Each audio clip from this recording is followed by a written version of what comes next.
how to find the best virtual assistant online. Now, have you been contemplating hiring somebody to help you? Okay, this can be called a virtual assistant.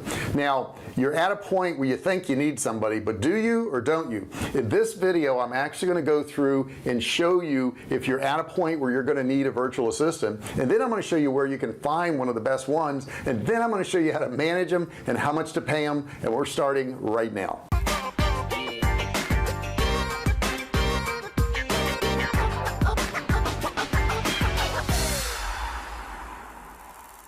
Hey, I'm J.R. Fisher. Thank you so much for viewing this video, and if you're new to my channel, do me a favor and subscribe. Hit that subscribe button below there and bell notifications. There's a little bell next to it. Click that bell, turn on all notifications, and that way you'll be a VIP part of the Fisher family, and you can get notified as soon as I upload a video or I go live.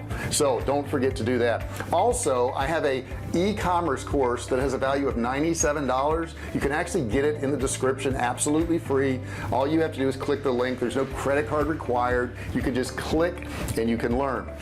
Now, I've been selling online since 2009, and I've sold millions of dollars worth of digital and physical products, and I've learned a little bit along the way. So what I do on this channel is I actually share with you some of the tips, tricks, and techniques I've learned to help you start, run, and grow your online business. So let's get into it. Let's check out this virtual assistant thing, which means actually you don't have somebody in your office with you. They're at a remote location. That's what we mean by virtual assistant. Now, the first thing I want you to think about is, what are the tasks you're going to have this person do? Now, I've heard people say, well, I'm going to start an online business and I'm going to hire a web developer, and I'm going to hire an email marketing person, and I'm going to hire a sales page builder, and I'm going to hire, they want to hire out to everybody. They want to hire all these people to build their business, and it won't work. It won't work. I'm sorry. You can't hire yourself rich, and that's what these people are trying to do. They're trying to say, well, I'll just hire all these people that know how to do all these things, and then I'll have a great business. But it doesn't work that way, unfortunately. Unfortunately, when you're selling online, you're going to have to learn these things. Now, certainly you don't have to learn graphics or maybe video editing if you don't want, but you're going to have to learn the basics of running your business. It's really hard to manage somebody doing a task when you don't know what they're doing. Okay, it's really hard to do that. You don't know if they're doing a good job or bad job. I've seen people hire SEO companies, and the SEO company says, yeah, we SEO'd your site, and the person with the site doesn't understand what SEO is. They don't know about title tags. They don't know about descriptions. They don't know any of this stuff, and they hire somebody to do it, so they don't know if it's done correctly or not. So I'm going to tell you in the beginning, you're going to have to work. You're going to have to learn these things. You can't manage what you don't know. So before you ever hire somebody, the first step is to try to figure out what task are they going to do, and make sure you know those tasks. Make sure you can do those tasks, because how in the world are you going to train them? How in the world are you going to manage them if you yourself don't even know how to do it? Now, once we've decided, what tasks they are, and we're going to farm them out to somebody, here's what I would suggest you do. These should probably be more mundane type tasks. This can be data entry. This could be doing some SEO. Maybe you need somebody to do graphics for you. Maybe you need somebody to design a page for you, something along those lines. But these should be things that really just take up a lot of your time, and things that you understand how to do, but they can also be things you just don't like doing too. So if there's areas that you don't like doing, maybe customer service is not your thing, so maybe you want to hire somebody for customer service. But keep in mind, if you hire somebody for customer service or building a page or editing videos or whatever, you're still going to have to give them some sort of a plan. You still got to let them know what you want done. You're still going to have to train these people, because you can't just say do customer service, because there's too many guidelines. What's your refund policy? What's your shipping policy? How do you handle things when they're broken? What are you doing? What is your customer service? Are they going to be selling to these people, or are they just going to be helping them when they have a problem? So you got to define all of these things before you hire anybody. the next thing I'm going to tell you is you got to pay them correctly. Now, how do you know what to pay somebody? I think one of the best things to do is to go on to one of these sites and look at people who are trying to get hired, or look at jobs where they're trying to hire people and look and see what they're paying. Now, my suggestion to you is don't try to be the cheapest person there, don't try to be on the highest end, but you want to pay a little bit above average. If you pay a little bit above average, guess who you end up hiring? A little bit above average, and that's what you want. Okay, it's really hard to hire on the super high end because those could just be people that just want to charge you a lot for doing the same job anybody else would, and you don't want to hire on the super low end because those are people that, well, they feel like they don't have the skills, they feel like they're not that competent. So if you're hiring people in that area, yeah, you know, it's not going to be a good employee. If you're hiring just average and you never go above average, you know, you're just hitting right in the middle. But if you're just above average, I think you're going to be getting a better candidate, and those people applying for that job see that the pay is a little bit more, and they're going to probably try to up their game a little bit. Now, the next thing I'm going to tell you is you can't hire income. Here's what I mean by that. You can't say, well, I'm going to go ahead and hire somebody and hopefully they will improve my income overall, and if they do, I can afford to keep paying them. That's the wrong way to go about it. If you're going to hire somebody, what you want to do is hire somebody and know that you can afford to pay them. If you can't afford to pay them on a monthly basis, you know, if you're saying, well, if they don't work out in 2 or 3 months and I don't make more money, then I'm not going to be able to afford to pay them, then it's not time to hire somebody. You have to make sure you have 6 months to a year's worth of salary available for those people without them increasing your income. Now, hopefully they should. Hopefully if they take some of those mundane tasks off your plate, hopefully if they do some of the data entry that was taking you away from creatives, that, you know, you're going to make more money, and that's the whole idea in hiring employees, so you can grow your business. However, make sure you have the money in the bank to pay them in the event that doesn't happen in a month or 2 or 3 months, right? Make sure you have a 6-month, you know, cushion to pay these people. If you don't have that, you're not ready to hire anybody. Now, the next thing I'm going to tell you is decide how long you want them to work. And what I mean is it's going to be split down basically into full-time, part-time, or project. Okay, so a project would be you're just going to pay somebody to do a one-off type job, and I don't really call that an employee. I would say, you know, part-time or full-time is more along the lines of what you do, and you know, it's almost better to have 2 employees working part-time than 1 full-time just in the beginning, because you don't know which one's going to be better than the other. One may shine more than the other one. Now, the only setback to this is if you're hiring part-time, you're going to wipe out all the people that want a full-time job. You're just going to wipe those people out. Once you get better at hiring, once you get better at interviewing and you know what you can do, then you can go ahead and hire a full-time person. But in the beginning, it's a good idea to hire 2 part-time people. If you don't understand what they're going to be doing, if you don't understand what you want out of them, it's better to do it that way. Once you've decided how long they're going to work for you, in other words, full-time, part-time, 20 hours a week or 40 hours a week, then it's important to start looking at pay. Now, once again, pay is going to be based on the job, and the higher the skill level, the more you're going to have to pay. Now, some advantages you can have is you can go to different sites that have people like that are skilled, but they don't cost quite as much as maybe in America. In America, if you hired a secretary, you know, you're going to be paying a lot of money for that secretary or virtual assistant, whatever you want to call them, because the cost of living is much higher here. If you go to a country that has a lower cost of living, we like to use onlinejobs.ph. We have some great employees there right now, and matter of fact, one of them will be editing this video, so hello, Billy. They're good people and we love them and they do a great job, but you got to treat them fairly. So if you're hiring in a different country, let's say you're hiring in a foreign country, you want to learn their terms and you want to learn their standards. So, you know, in some countries they require, like in the Philippines, most employees there expect to get a 13th month pay. Okay, so you're going to have to do that. You need to do that. You need to conform to what their norms are, and too often people in America will try to get people in a foreign country to conform to what the norms are in the USA, and they're different. Okay, so you know, they're not working in the USA, they're working in their country, so you need to find out what they expect, you know, and what they desire, and work within that. Know what the holidays are, know what they expect for that, you know what sick days are or whatever for that. I don't really have a policy for sick days. If somebody gets sick, I let them get sick and I still pay them. Okay, Now if they were sick for 2 weeks, you know, we may have a talk, but every now and then if somebody gets sick and they can't work, I give them the benefit of the doubt and I still pay the people. Okay, I want them to know that I care enough about them and it wasn't their fault that they got sick. And you'll find that if you give somebody that leeway like that, and they're honest people, that they're probably going to work a little bit harder when they get back from being sick. Okay, and they'll get caught up on the stuff they need to do. So don't try to dock everybody every time they take an hour off, or if they want to leave 3 hours early or whatever. Give them a little bit of leeway there. Now certainly you don't want to be taken advantage of. You don't want somebody who's constantly calling in sick, constantly not getting their work done. Then you need to reevaluate and see if you need to get another employee. The next thing I'm going to tell you is train them properly. This is so super important that you do this.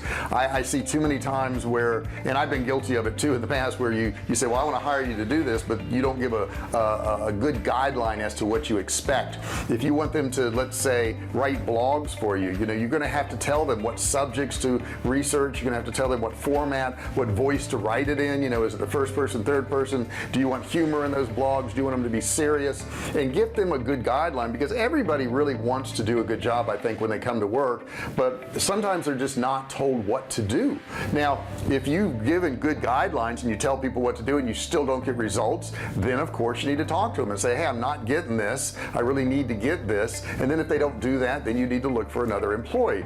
But give them the benefit of the doubt by at least helping them out in the beginning. Make sure you follow up with them on a daily basis or weekly basis, and you reevaluate what's getting accomplished. If something's not getting accomplished, or if you change something, make sure you let them know those things. Okay, you can't make changes in what they're expected to do and not tell them about it and then get upset if they don't do it or they don't change what you want to do. So it's really important to communicate. We like to actually do training videos, and we will put them in Kartra. Kartra is a membership site that we have, and it's also email provider, it's sales page builder. I will highly recommend Kartra, and I'll put a link in the description below where you can actually watch a video on Kartra. It's absolutely free. If you want to join Kartra, I think there's a $1 trial, so you want to check that out. But we will actually put videos in there, and it instructs people on how to do things. Now the advantage to having these videos is you don't have to sit down every single time and say, let me show you how to do this. You can, the first time, sit down with somebody and do a screen share and walk them through everything and record that, put it in Kartra, and then give it to the next employee if you're hiring somebody else for that position. So that works really well. That's something you can do. Now what I want to do is I actually want to look in some of these sites right now and kind of walk you around and show you where you can find some great employees. Okay guys, I'm at Upwork right now. Upwork's a great site, and as you can see, there's all types. If you want admin support, you want writing, you want design, that type of thing. So let's just go into, I'll go into customer service here, and you can find short-term tasks here, reoccurring projects, or full-time contract work, depending on what you want. And then what you do is you scroll down here, and you can actually find people who are looking to do customer service type work. Okay, so I've logged in here, and once you log in, you can actually do a search. So I'm going to put in here phone sales. Okay, so maybe you have phone sales, and as I look in phone sales here, I'm gonna get a list of people. Now all these people here have different rates. You can see this is $38 an hour, $50 an hour, $85 an hour, depending on what you want them to do. Now you can also sort over here hourly rate. So let's say I just wanted $10 to $30 people. I want to pay $10 to $30 an hour for salespeople. It's going to pull up all these people. Now you're probably not going to get people in the US. Oh, this person here is in the US, look at that, but it doesn't really look like it's a salesperson. I'm a creative director as well as a senior sales consultant. So this one here is in the USA. Here's somebody from Egypt, $15 an hour right here. Somebody from India at $15 an hour, 93% job success. I would stay away from any of the ones that have a 64% job success. If you don't have 80 or 90% job success, I would definitely not hire somebody. Here's one at $30 an hour, and this particular one is in Mexico, 95%. Here's a 98% in Bangladesh. Now you can also go over here and pick job success. If I just want 90% and up, Here's all the people that are 90%. This person here's 100%. They're in Barbados. They're $15 an hour. I kind of like that accent, so that may be kind of cool for sales. If they don't have anything earned, I never hire them. You know, I just don't, because I don't know anything about them. So I want to see that they have some expertise in doing this particular job. And you can just look through here. This one here is 100%. They've earned over $10,000. They're $27 an hour. Numerous Yelp and Upwork reviews for outstanding customer service, as well as call center achievement awards.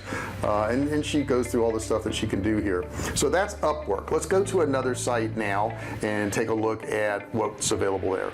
Okay, so that was Upwork. Now I want to run over to Fiverr. I want to show you another site that's pretty cool. Okay, so here I am at Fiverr, and you know, they give you a few of the popular things: voiceover, translation, logo design. But let's say I'm going to put in here email marketing.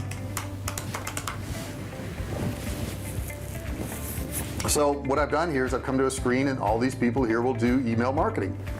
This person starts at $30, this person's $110, and they're going to be all over the place. Now Fiverr, the way it works is they will show you the lowest price that they'll do anything for. Okay, that's how Fiverr works. And then they have different packages. So I'm going to pick this one here. They've got 89 results, 4.9. That looks pretty good to me. And I'm going to click on it, and this is what they say they'll do. For 2-day delivery, they'll do 1 email, 250 words, subject line, and 1 call to action suggestion. And then that's $20. Now that's the basic package. We also have the standard package, which is 3 emails, 250 words, subject lines, 3 CTAs or call to actions, and that's $60, okay? And then we have the premium right here, which is 5 emails, 250 words, subject lines, 5 CTAs, and that's $100. Now if you want to actually compare the packages, you can go right here and you can see what they do. Now Fiverr is more along the lines of hiring somebody for a project. It's not really one I would recommend, you know, hiring a full-time person, because these people are freelancers. These are people who don't want to work, you know, for a particular person all the time. They want to freelance. They want different jobs, different stuff to do. So you've got to understand how each one of these sites actually works, and if it's different from the norm of what you want, then it won't be the best site for you. So if you're trying to hire a full-time virtual assistant that does your schedule planning, I would not go to Fiverr. I wouldn't do it. I would go to one called onlinejobs.ph. Let's go over there real quick. Now I'm over at onlinejobs.ph right now. So at onlinejobs.ph, these people are normally looking for a full-time job. Now you're going to have some people that want part-time work, you know, 20 hours a week or whatever, but for the most part they're full-time people. This is only people in the Philippines. That's how this is designed. Some great people there. We have many people we've employed from there. So let's go ahead and look in here first, and I'm going to say virtual assistant.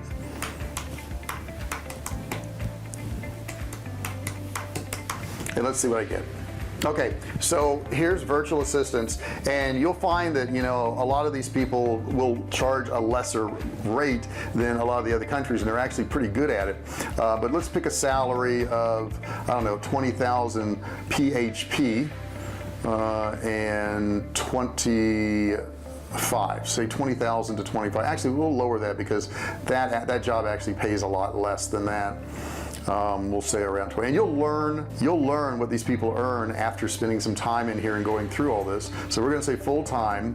I like a proof score of greater than 70. That's their ID proof right here.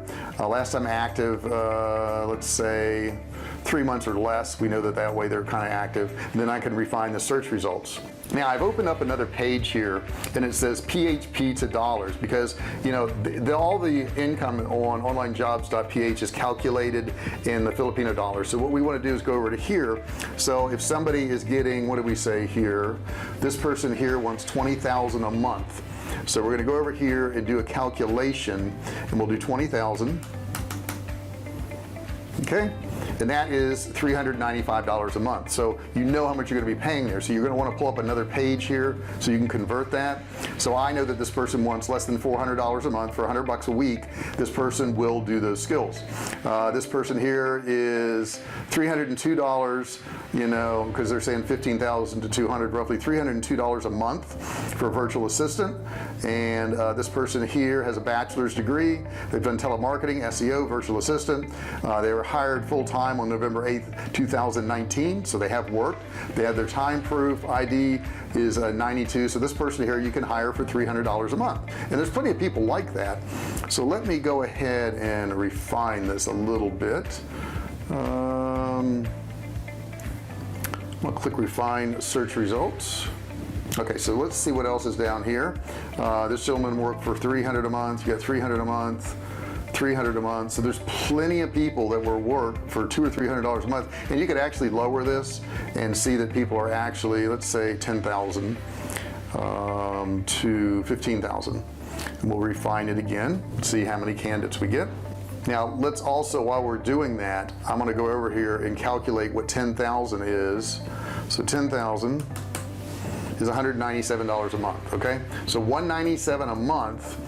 This person will work for $197 to $200 a month, 40 hours a week. They've got 2 years experience in timekeeper, virtual assistant, SEO, typing jobs, transcription, data entry. Now I pay my people more than this. However, you know, there's people that will certainly work for, you know, $195 to $200 a month. Here's a young lady here. She's got an 89 ID proof. She'll be a virtual assistant, appointment setter, administrative.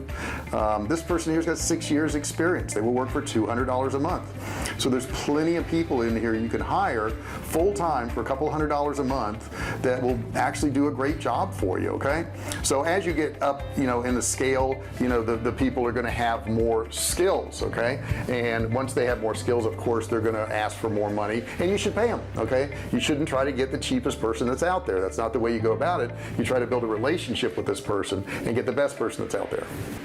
Now the next thing I want to tell you is don't hire somebody and leave them at the same salary for years. Okay, they've got to feel like they have a chance to get ahead. They've got to feel like they have a chance to make more money. Everybody wants to improve their situation, so you've got to, you know, do an evaluation with them every now and then. Say, hey, I like this, I don't like this. And if they're not improving in those areas, then you got to hire somebody else. But if they are improving, make sure you pay them a little bit more money and help them out, pay them more money. Set up bonuses. You can do that based on what they achieve. Now sometimes you got to readjust those. You know, I got to look at some that I have out there right now, but sometimes you got to readjust some of these things so that it matches, you know, what things you're hoping to get accomplished.